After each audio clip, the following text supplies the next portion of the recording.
Switzerland, Jessica L. Davis, University of Charleston. Abstract: A comparison of the United States healthcare system versus that of Switzerland. The paper will discuss how the systems are funded and how they function. Global Project Switzerland. This is a discussion of the healthcare system of the United States and Switzerland with a focus on how healthcare is paid for and how the systems work. The Affordable Care Act in the United States, as well as how mandated health insurance works in cantons or state-like areas in Switzerland. Health education is controlled by the government system in Switzerland, where in the United States, education for healthcare is controlled locally by universities and some hospitals. There are similarities between the two countries, such as high life expectancies versus the countries that surround them, as well as the quality care and how easily accessible it is. Health insurance in the United States had not been forced upon anyone until the Affordable Care Act. Until that point, it was acceptable and not uncommon for citizens to be uninsured.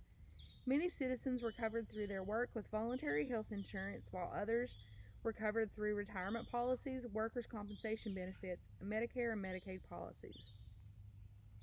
There were citizens who were uninsured for multiple reasons, usually so because they were able to afford policies or unable to afford policies that were provided through their workplaces, or because they felt as though they did not need coverage because they were generally healthy.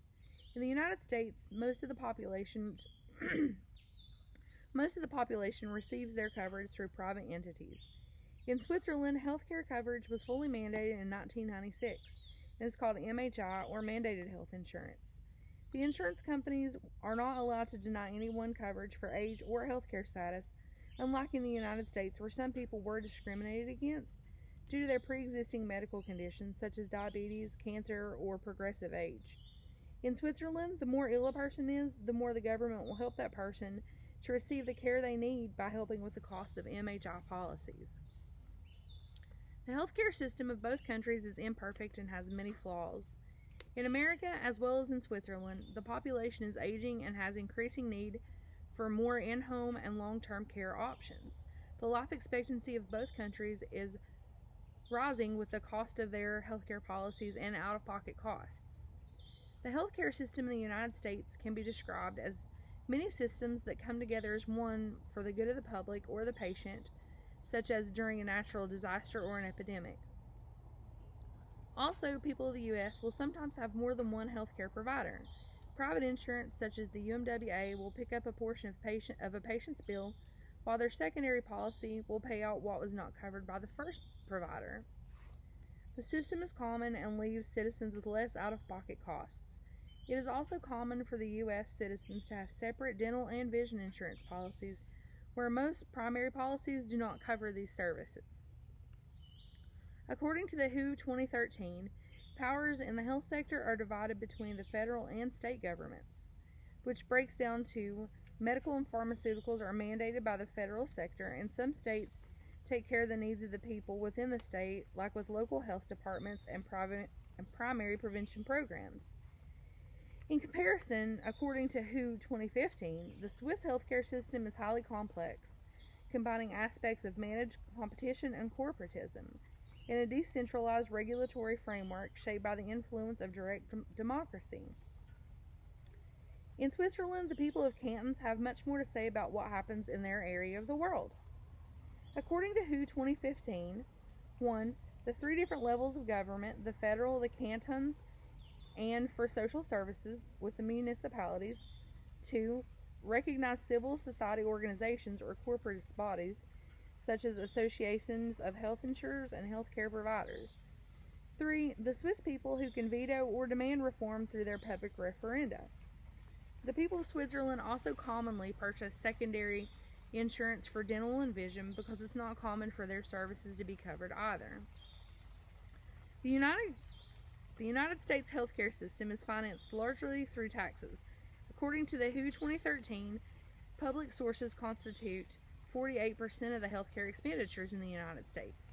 Private party or third sources are 40%, with the remaining 12% being paid out of pocket by individuals. The United States has diversity in that its citizens have a choice to be covered by either private insurance, which would be through the workplace, public insurance, Medicare or Medicaid, or to be uninsured at all. In Switzerland, people are generally covered with mandated health insurance because it is easier and cost effective. In Switzerland, in accordance with the WHO 2015, the federal level plays an important role in regulating most areas of the health system. 1. The financing of the system, or mandatory health insurance. 2. The quality and safety of pharmaceuticals and medical devices. 3. Public health, or control of infectious diseases, food safety, some areas of health promotion. And 4. Research and training, tertiary education, training of non-physician healthcare professionals. The gross domestic product in the United States is 17%, according to Niles, while the GDP in Switzerland is 12%, also according to Niles. In Swiss healthcare, according to WHO 2015, resources are collected mostly through taxes, which equal 32%. MHI premiums are 30%, and 26% being out-of-pocket costs, which are exorbitantly more than in the United States. The healthcare reform in recent years in the United States was the Affordable Care Act, and it was very controversial in the rules and regulations that it set forth for the citizens of the United States. Until this point in history, healthcare had been optional. The Affordable Care Act was enacted to ensure medical care for all the U.S., but was received poorly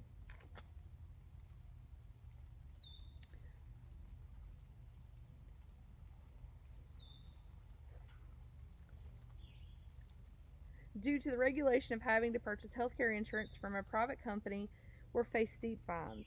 The two most common results of this provision of the Affordable Care Act were citizens were being fined for not being able to purchase health insurance, resulting in further poverty, or purchasing a healthcare policy with high deductibles, resulting in a policy that they could never afford to use. In Switzerland, healthcare is continuously evolving with rules as well as regulations that are often changed by voting on them in individual cantons, or they're changed when the public is in favor of these changes. In Switzerland, there has been a push for healthcare to be more regulated by the federal government, and the citizens do not feel that the government should play such a large role in their healthcare system and how it functions. In Switzerland, health insurance is mandatory, and if you're a low income, then the canton that you live in will help you to pay for the costs or to cover it completely. In the United States, if you cannot afford medical coverage, and if you meet certain requirements, a person can be eligible for Medicaid or other low-cost plans. Switzerland's health system is more intact and better planned out than that of the United States. The living expectancy in Switzerland is higher than that of the U.S. The working population is healthier and happier with the quality of care received in Switzerland. In the U.S., despite an enormous amount of money spent to educate people about health dangers, people are still unhealthy, have short life expectancies, and are as a whole not as happy with the health system and how it works, or the quality of care that they receive, despite it being the best in the world. Of course, the Swiss system isn't without flaws. The higher the income, the more you will pay for things such as child care, while lower to moderate income level citizens will pay more into the health system than do people with higher income. In the United States, generally things like child care cost the same price by the region that you'll live in. And in the healthcare system, our healthcare system in the United States is greatly abused by lower to moderate income citizens on the welfare system with benefit fraud. Health education in the United States is gained through private and public systems. The students who attend these schools often have a great financial burden from student loans and are unable to work while they are going through such rigorous programs. The physicians in the United States and those who have immigrated here feel as though the sacrifices made while in these programs have a large payoff for them, with the ability to practice medicine with advanced techniques on a diverse population and earn high incomes. In contrast, in Switzerland, medical school does not cause such a financial burden because tuition is paid for by the government. But the payoff is not as enticing as in the United States, with lower average salaries for the Swiss physician.